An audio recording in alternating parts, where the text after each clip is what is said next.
विश्व एड्स दिवस पर आईएमए भवन कानपुर में जागरूकता कार्यक्रम का आयोजन। नमस्कार, आप देख रहे हैं उपदेश टाइम्स न्यूज। मैं हूं के द्विवेदी। विश्व एड्स दिवस के अवसर पर आईएमए कानपुर शाखा द्वारा सोमवार 1 दिसंबर 2025 को टेम्पल ऑफ ऑडिटोरियम आईएमए भवन में जागरूकता कार्यक्रम आयोजित किया गया। कार्यक्रम की अध्यक्षता आईएमए कानपुर के अध्यक्ष डॉक्टर अनुराग मेहरोत्रा ने की। सचिव doctor Shalini Mohan, doctor SC Agarwal, वैज्ञानिक समिति सभापति डॉक्टर प्रीति अग्रवाल, उपाध्यक्ष डॉक्टर विकास सिंह, संयुक्त सचिव डॉक्टर दीपक श्रीवास्तव तथा डॉक्टर कुश पाठक सहित कई पदाधिकारी मौजूद रहे। डॉक्टर अनुराग मेहरोत्रा ने एड्स की गंभीरता पर प्रकाश डालते हुए कहा कि इस वर्ष विश्व एड्स दिवस की theme overcoming disruption transforming the AIDS response पर समाज को जागरूक करने की आवश्यकता पर बल दिया। आईएमए सचिव डॉक्टर शालिनी मोहन ने कहा कि एचआईवी संक्रमण के प्रति फैल रही भ्रांतियों को दूर करना बेहद आवश्यक है। उन्होंने कहा कि लोग जांच कराने में हिचकते हैं, जिससे बीमारी बढ़ती है। नियमित जांच और सुरक्षित व्यवहार से संक्रमण को रोका जा सकता है।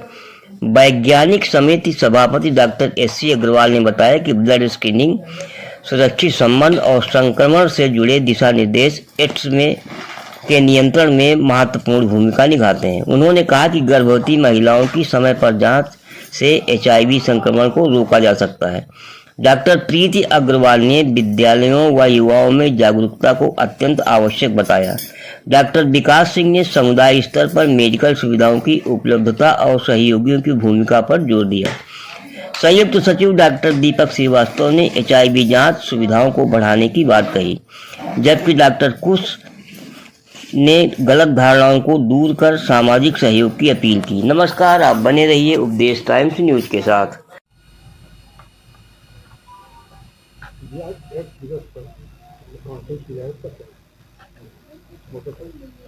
देखिए, आज Indian medical association Kanpur branch जनता को अवेयरनेस के लिए, आगाह करने के लिए, जागरूक करने के लिए ये कॉन्फ्रेंस बुलाई है, जिससे जनता को ये पता चले कि एड्स क्या होता है, क्यों होता है, कैसे होता है, उसका बचाव कैसे हो सकता है और आगे उसका इलाज क्या है, उसकी जांचें क्या होती हैं, कब जांचें करा लेनी चाहिए, कब सिम्टम्स आ गए हैं।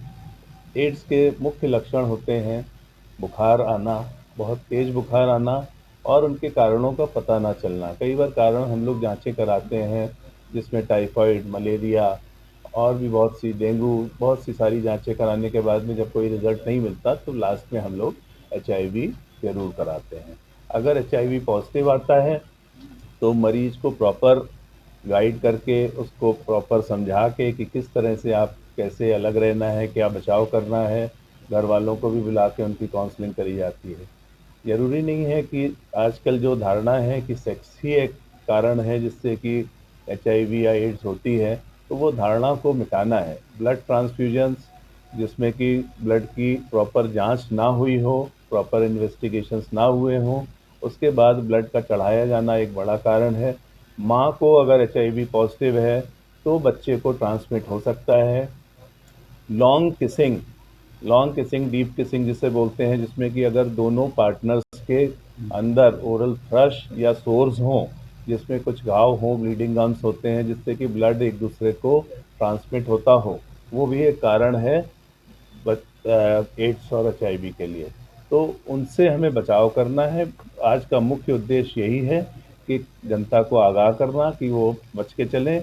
अगर ऐसा बुखार आ रहा हो जो कि ठीक नहीं हो रहा हो जल्दी, तो तुरंत अपने फिजिशियन से संपर्क करने के बाद में प्रॉपर जांच कराएं और उसका प्रॉपर ट्रीटमेंट लें।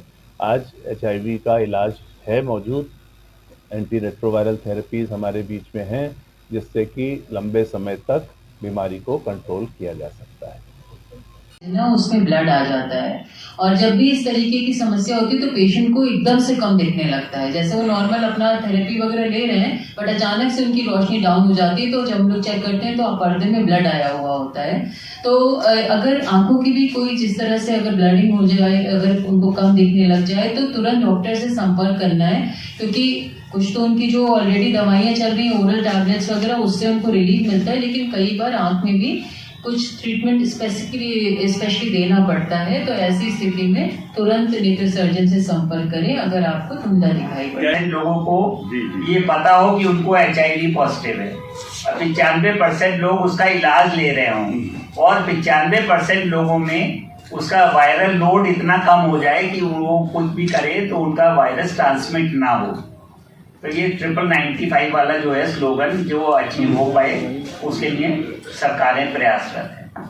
आज जैसा आपको मालूम है वर्ल्ड एड्स डे है और इस उपलक्ष्य में लोगों के बीच में जागरूकता करना बहुत ज़्यादा ज़रूरी है। जैसा अभी अध्यक्ष महोदय और doctor AC Agarwal sir chairman doctor Preeti Ahuja ने आपको बताया विभिन्न बातों के बारे में।